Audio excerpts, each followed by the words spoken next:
ल साथीहरू नमस्कार। मैले हिजो एउटा यो हिसाब दिएको थिएँ, तपाईहरू हल गर्न कमेन्टमा बताउनु भएको थियो।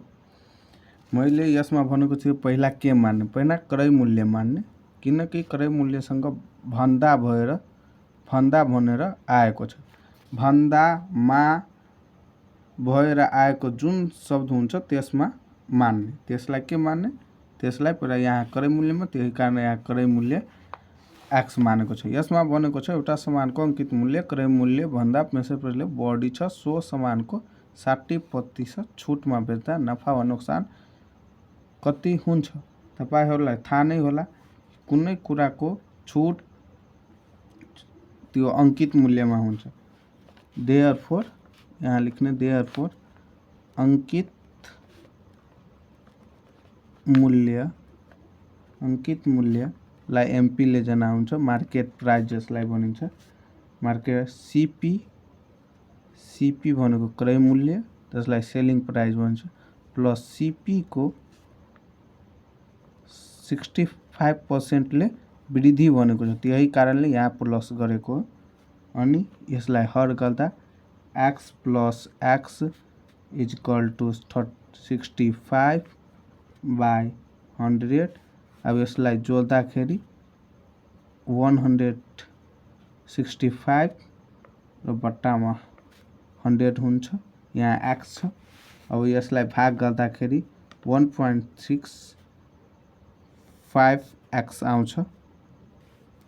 अब यहाँ अर्को यहाँ भनेको छ 60% छुटमा बेच्दा नफा नोक्सान कति हुन्छ, त्यो भनेको छ। अब फेरि यहाँ अर्को फेरि लेखेर लेख्ने, फेरि 60% छुट पछिको विक्रय मूल्य जसलाई एसपी भनिन्छ, जसलाई एसपी ले सेलिङ प्राइस भनिन्छ, जसलाई अनि सीपी ले cost price, MP minus MP को यहाँ भनेको छ छुट, त्यही कारण माइनस 60%। अनि यहाँ फेरि एमपी यहाँ निकालेको थियो हामीहरूले 1.65x minus 1.65x equal to 60/100।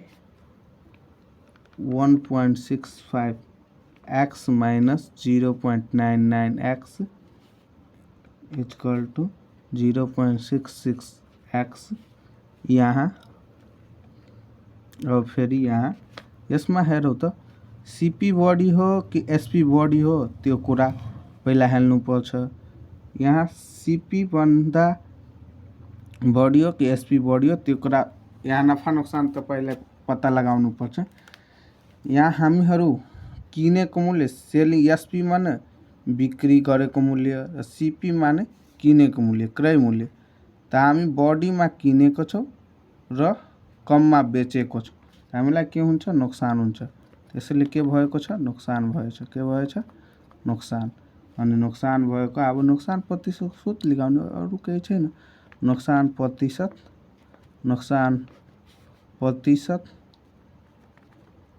Equal to CP minus SP by CP equal 100 अब x minus 0.66x by x equal to 1। अब यहाँबाट 0.34x bye x equal two 100। अब यसलाई हल गर्दा 34% आउँछ। अब यहाँ लेख्ने, देयरफोर 34% नोक्सान हुन्छ। ल यही हिसाब हो, तपाईहरू राम्रोसँग हेर्नु होला। ल धन्यवाद।